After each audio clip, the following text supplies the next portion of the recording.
நம்மை சுமக்கும் பூமியும் ஒரு கணக்கு போட்டு இருக்குது. நாளை வாங்கும் வரவுக்கு அது இன்று நம்மை சுமக்குது.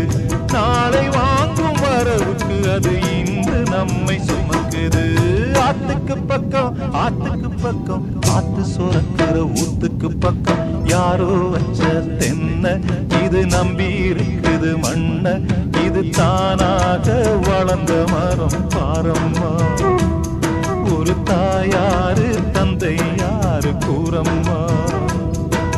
தானாக வளர்ந்த மரம் பாரம்மா.